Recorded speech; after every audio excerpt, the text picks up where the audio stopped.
تھی ہماری، جو اصل ڈسکشن تھی اسلامک جوڈیشل سسٹم کی، وہ تو ہم نے کر لی. ہم نے اس کے پرنسپلز دیکھ لیے، ہم نے اس کی ہسٹری دیکھ لی، ہم نے اس کا ایوولوشن دیکھ لیا، اس کی امپورٹنس دیکھ لی. کچھ ایکسٹرا باتیں ویسے ہی کر لیتے، ہو سکتا ہے کسی جگہ پہ کام آ جائے. پہلی تو یہ کہ ایک نوانس ہے، ایک بڑی نازک سی صورتحال ہے کہ اسلامک جوڈیشل سسٹم کا، سوری اس کا میں کلر بدل دیتا ہوں. اسلامک جوڈیشل سسٹم جو ہے، اس کا جورسڈکشن کیا ہے؟ جورسڈکشن کا مطلب یہ ہے کہ یہ اپلائی کہاں کہاں کرتا ہے. اس کا جواب یہ ہے کہ although the jurisdiction of Islamic judicial system, Islamic law is universal. Universal یعنی کہ دنیا کی ہر جگہ پہ اور ہر وقت میں، 1400 سال پہلے جب رسول خدا یہ قانون لے کے آئے، تب سے لے کر قیامت تک ہر جگہ ہر وقت اسلامک لا اپلیکیبل ہے. اگر آج ایک انسان جو ہے وہ چاند پہ چلا جاتا ہے اور وہ کہتا ہے کہ میں کس قانون کو فالو کروں، تو وہ وہاں پہ بھی اسلامی قانون فالو کر سکتا ہے. آپ پاکستان میں ہو، آپ امریکہ میں ہو، آپ رشیا میں ہو، کہیں پہ بھی ہو، you can always follow Islamic law. Jurisdiction of Islamic law will apply because Islam is a universal religion.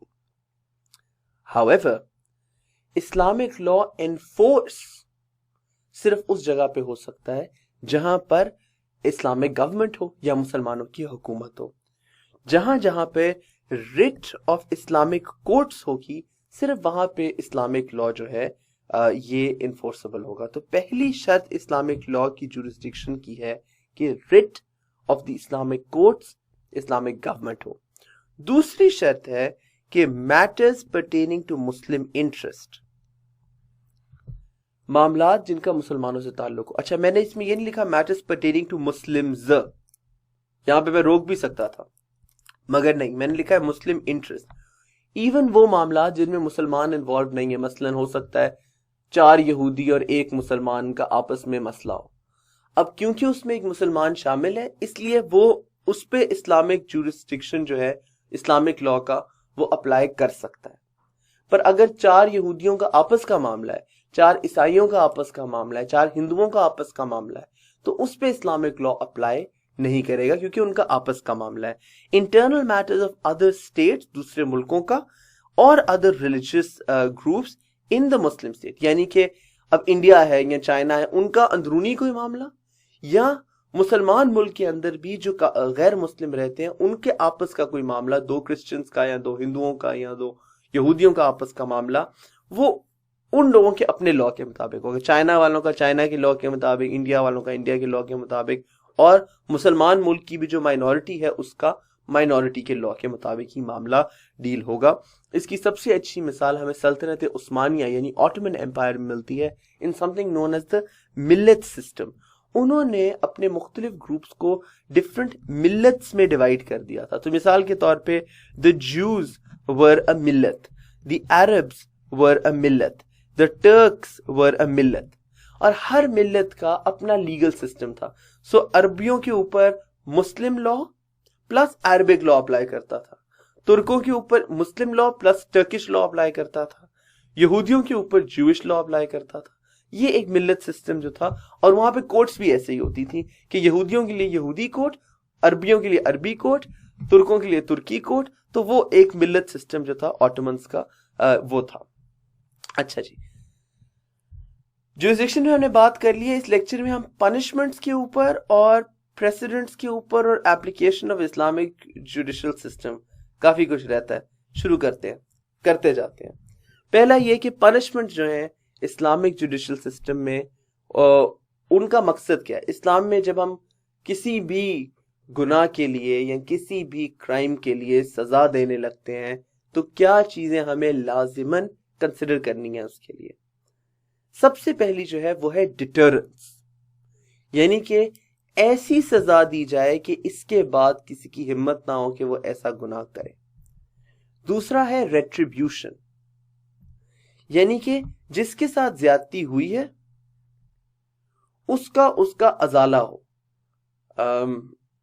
In the sense کہ اگر کسی کی آنکھ ضائع ہوئی ہے یا اگر کسی کے ٹانگ کٹ گئی ہے تو ریٹریبیوشن اس کو اس کا بدلہ ملے، کہ اگر اس کی ٹانگ کٹی ہے تو پھر اس کی بھی ٹانگ کٹے، an eye for an eye, retribution, کہ یہ لگے لوگوں کو کہ اگر میرے اوپر کوئی ظلم ہوا ہے، میرے ساتھ کوئی زیادتی ہوئی ہے تو اس کا بدلہ مل گیا. بدلہ از دا گڈ ورڈ، بدلہ. اچھا، تیسرا ہے انکیپیسیٹیشن، کہ جس نے کوئی گناہ کیا ہے، کوئی غلطی کی ہے، کوئی کرائم کیا ہے، وہ دوبارہ وہ نہ کر سکے. مثال کے طور پر ایک شخص ہے کہ جو پکڑا گیا ہے، جس طرح ہمارے یہاں قصور وغیرہ میں اکثر اس طرح کے کیسز آتے ہیں کہ جی بچوں کے ساتھ زیادتی کا کیس آتا ہے، چائلڈ ریپ کا، چائلڈ مولسٹیشن کا کیس آتا ہے. اب اس شخص کو انکیپیسیٹیٹ کیا جائے کہ اگر ایک بندہ ہے کہ جس نے آج تک 10 دفعہ یا 15 دفعہ خدا نخواستہ کوئی چائلڈ مولسٹیشن کا ایکٹ کیا ہے، آئندہ وہ ایسے نہ کر سکے. اسی لیے کئی کرائمز کے اندر اسلام میں سزائے موت سنائی جاتی ہے، تاکہ اگلا بندہ انکیپیسیٹیٹ ہو جائے، وہ جو غلطی اس نے ایک دفعہ کی ہے وہ دوبارہ نہ کر سکے.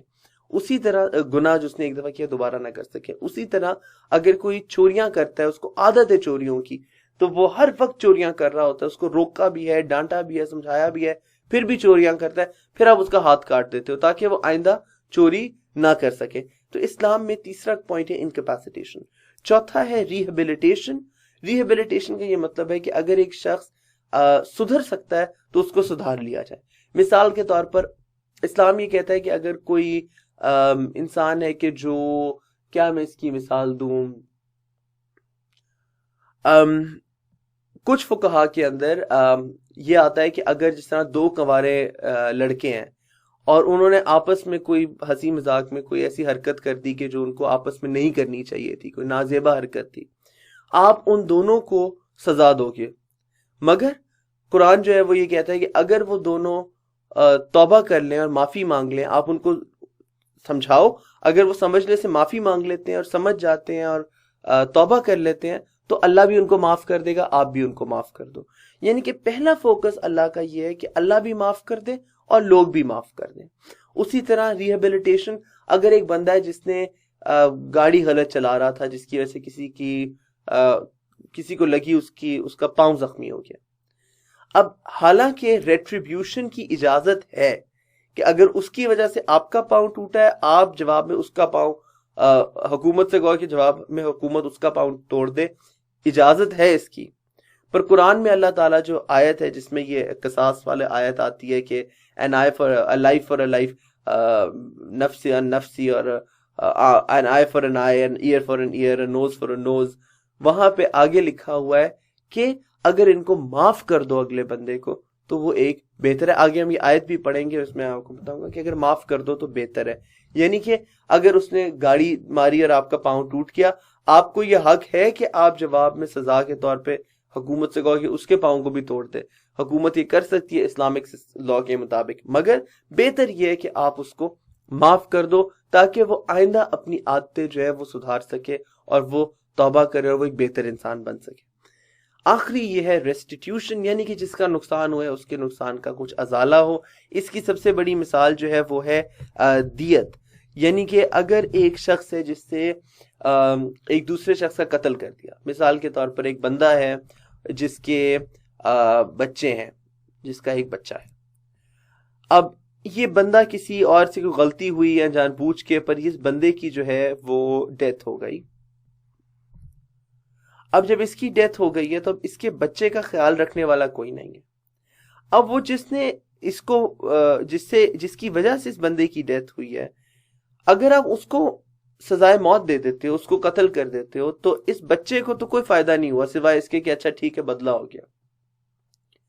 اسلام یہ کہتا ہے کہ نہیں، اب اس بچے کے لیے ضروری یہ ہے کہ اگر یہ بچہ یہ کہتا ہے یا اس کے وارثین لوائقین یہ کہتے ہیں کہ جی وہ بندہ جس نے قتل کیا وہ اس کو معاف کر دیتے ہیں، پر وہ اتنے پیسے دے دے کہ یہ بچہ جو ہے یہ اپنی پوری جو زندگی ہے، تعلیم ہے اور وہ سب ہے، اس کے اخراجات اٹھا سکے، وہ اس کے لیے زیادہ بہتر ہے، بجائے اس کے کہ آپ اس بندے کے قتل کے جرم میں دوسرے کو بھی قتل کر دو. یہ پہلے مر گیا تھا، وہ بھی آپ نے مار دیا، دونوں بندے قتل ہو گئے، اور جو بچہ بیچارہ اس غریب کا تھا، یتیم بچہ ہے، اس کا خیال رکھنے والا کوئی نہیں ہے. اس سے بہتر ہے کہ جو ایک ایکسیڈنٹ ہو گیا ہے اس پہ معاف کر دیں، اور جو بندہ جس سے ایکسیڈنٹ ہوا ہے وہ اس کی دیت دے دے، یعنی کہ پیسے دے دے لاس آف لائف کے بدلے میں. ریسٹیٹیوشن یعنی کہ اس کا کچھ نہ کچھ ازالہ ہو جائے، اس کا جو چیز کا نقصان ہوا ہے اس کا. اس کے علاوہ ریسٹیٹیوشن کی اس سے بہتر اگزامپل یہ ہوگی کہ ایک شخص ہے کہ جس کے گھر میں چوری ہو گئی ہے، اگر آپ کو وہ بندہ ملتا ہے تو آپ اس کو سب سے پہلے یہ کہتے ہو کہ یار جس کی آپ نے چوری کیا اس کی پیسے اس کو چیزیں اس کو واپس کر دو. اگر واپس کر دو تو ظاہری بات ہے وہ ایک بہتر چیز ہے، تو جس کے ساتھ زیادتی ہوئی ہے اس کی چیز اس تک واپس پہنچ جائے. یہ ہے ایمز آف پنشمنٹ اسلام کے اندر. اچھا آگے ہم بات کرتے ہیں فیچرز آف پنشمنٹ، کہ پنشمنٹ کیسی ہونی چاہیے. وہ بڑی سادی سی بات ہے، یہ ایک لائن ایک ہیڈنگ بن جائے گی، اس کے نیچے آپ 2 جملے لکھو گے، ایک لمبا سا آپ کا پیارا سا آنسر اس میں آ جائے گا. پنشمنٹ اسلام میں انٹینس ہونی چاہیے، سخت ہونی چاہیے، کنسسٹنٹ ہونی چاہیے. ایسا نہ ہو کہ ایک بندے کو سزا ملے، دوسرے کو نہ ملے، تیسرے کو ملے، چوتھے پانچویں کو نہ ملے، چھٹے کو ساتویں کو مل جائے.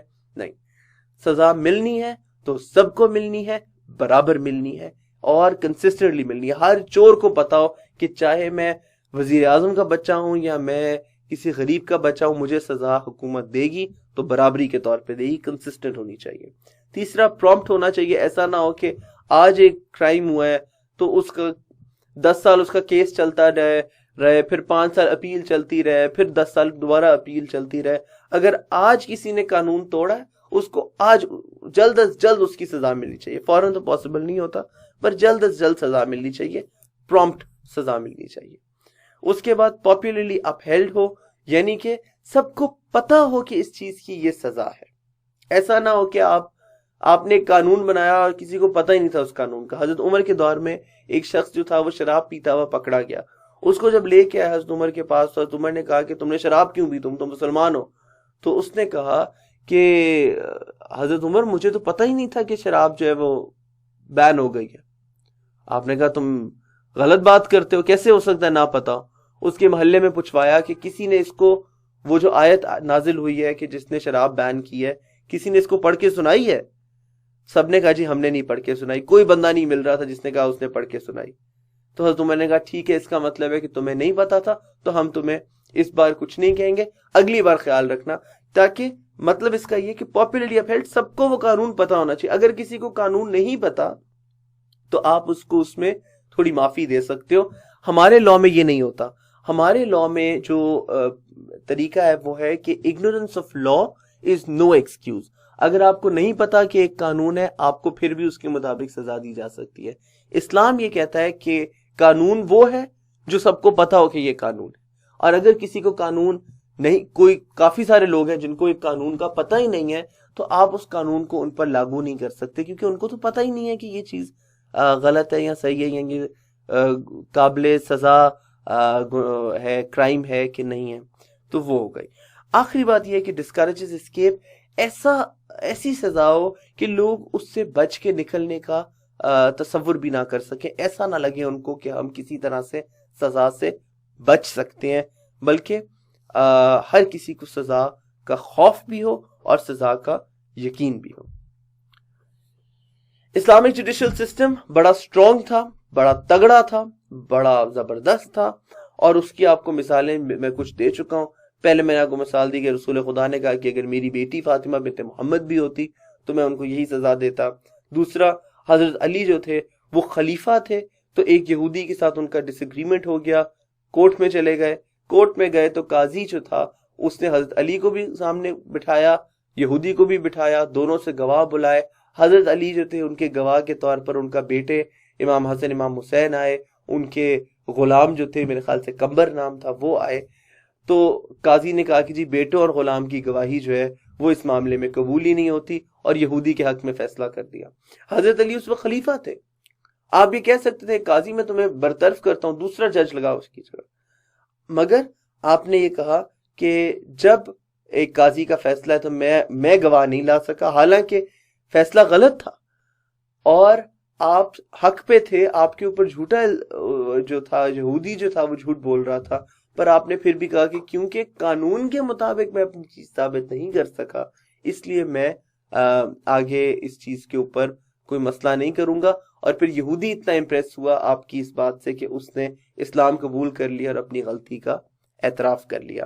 اس کے بعد حضرت عمر جو تھے انہوں نے ایک بڑی بہادری کا عمل کیا کہ حج کے اوپر وہ کھلی کچہری لگاتے اور کہتے کہ کسی کے بھی خلاف آپ کیس لانا چاہو تو آپ حج کے موقع پر لا سکتے ہو. ویسے بھی کیونکہ حج کا موقع ہے تو کوئی حج میں جھوٹ نہیں بولتا, تو یہ بھی تھا کہ کوئی جھوٹ نہیں بولتا اس وقت, اور اس وقت آپ بتا دیتے کہ جی میرے علاقے میں فلاں بندہ رشوت لے رہا ہے یا فلاں بندہ ظلم کر رہا ہے, وہاں پہ آپ کھلی کچہری لگاتے تھے, اپنے آفیسرز کے خلاف بھی کارروائی کرتے تھے اس کھلی کچہری میں. مظالم کورٹ نام تھا ان کا. اس کے بعد اسلامک لا جو ہے اس میں کمپلیٹ سیپریشن آف پاور, جو خلیفہ ہے وہ قاضی کو برطرف بھی نہیں کر سکتا, اس کے فیصلوں میں عمل دخل بھی نہیں کر سکتا, اور قاضی جو ہے وہ خلیفہ کو بلا کر اس سے حساب لے سکتا ہے. اور آخری بات یہ ہے کہ ججز کی اپوائنٹمنٹ اتنی ضروری چیز تھی کہ جو خلیفہ وقت تھا وہ خود ڈیسائیڈ کرتا تھا کہ ہر صوبے کے اندر جج جو ہے وہ کس کو بن کے جانا چاہیے. یہ بھی ہمیں ایک اسلام میں پریسیڈنٹ ملتا ہے. پاکستان میں کیا سسٹم ہے آج کل؟ پاکستان میں آج کل ایک ہائیبریڈ سسٹم ہے. کچھ چیزیں اسلامک جوڈیشل سسٹم کی ہیں, کچھ چیزیں ماڈرن جوڈیشل سسٹم کی ہیں, کچھ چیزیں ہیں جو دونوں کے اندر ہیں. اسلامی کیا کیا چیز ہے؟ پہلی اسلامی چیز ہے ہمارا آئین, ہمارا کانسٹیٹیوشن, جو کہتا ہے کہ حاکمیت اللہ تعالیٰ کی ہے, sovereignty belongs to Allah. Constitution also says that no law can be made in Pakistan which is in contravention to the Quran and the Sunnah. Every law that is in Pakistan has to be in agreement with the Quran and the Sunnah, and any law that is against the Quran and the Sunnah, it will be cancelled and it will be struck out, and there's a whole system for that. So our constitution is Islamic. Secondly, the intention of our courts and the intention of our legal and political system is Islamic. ہمارا نام بھی اسلامی جمہوریہ ہے, ہمارا آئین میں بھی اسلام کی بات ہے. اور اگر آپ کسی سے پوچھو گے کہ اسلام پاکستان میں کیسا نظام عدل ہونا چاہیے, تو ہر کوئی کہے گا جی اسلامی نظام عدل ہونا چاہیے. تو ہماری نیت بھی اسلام کے ساتھ جڑی ہوئی ہے.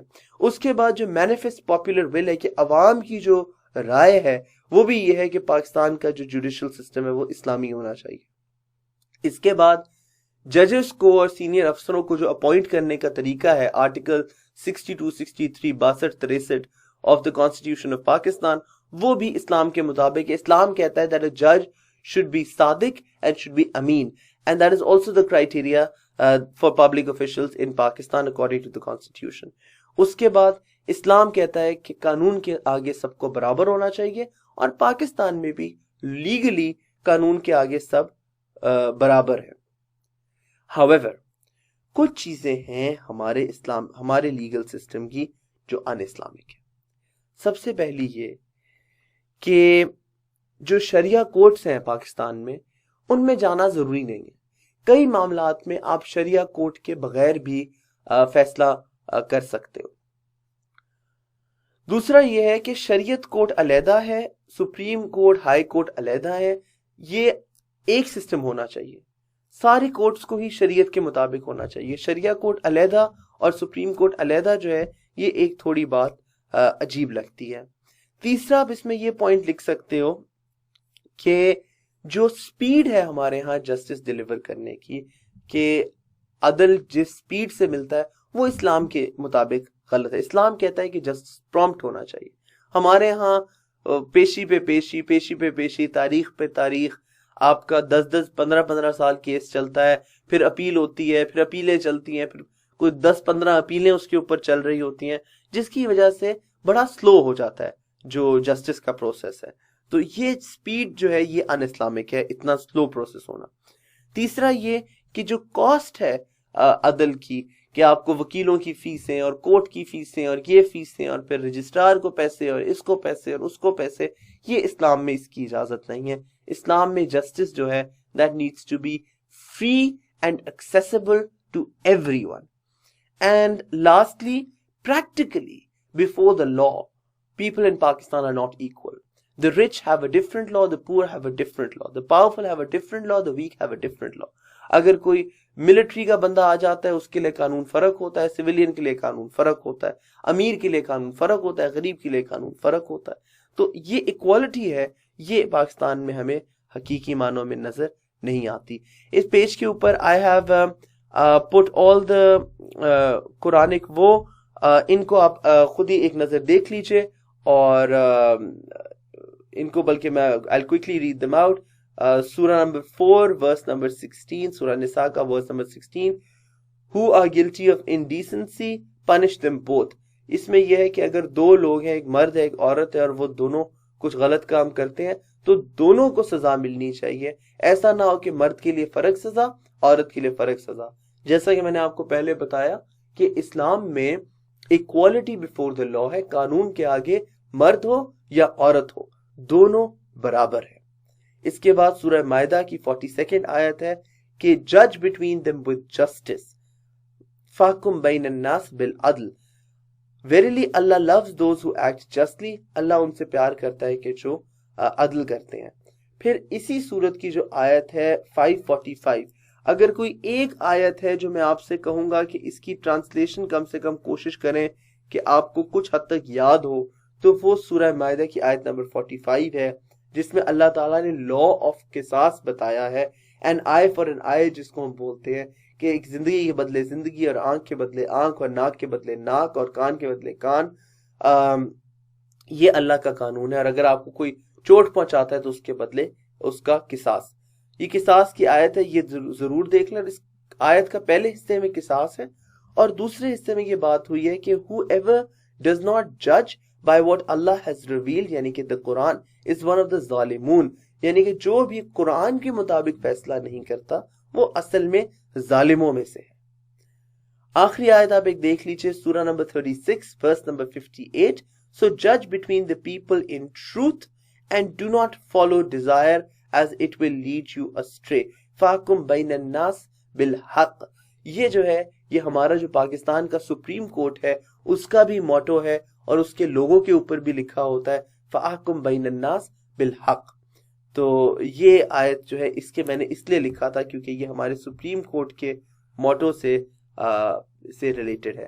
حدیث جو ہے وہ اس میں دیکھ لیجئے کہ if a judge gives a judgment using his best judgment and is correct, then he receives a double reward, and if he uses his best judgment but makes a mistake, then he receives a single reward. یعنی کہ جج کو آپ کو بھی بحیثیت ہر انسانی جج ہے ایک طرح سے کسی نہ کسی معاملے میں، آپ کو ثواب تو ملے گا. اگر آپ محنت سے ایمانداری سے کوئی بھی فیصلہ کرتے ہو تو آپ کو اس کا ثواب ملے گا. اگر آپ ایمانداری سے فیصلہ کرتے اور صحیح فیصلہ ہو جاتا ہے تو ڈبل ثواب، اور ایمانداری سے فیصلہ کرتے اور غلط بھی فیصلہ ہو جاتا ہے آپ کو پھر بھی اللہ ایک ثواب جو ہے وہ ضرور دے گا. اس کے ساتھ آج کا لیکچر ختم ہوتا ہے. السلام علیکم ورحمۃ اللہ.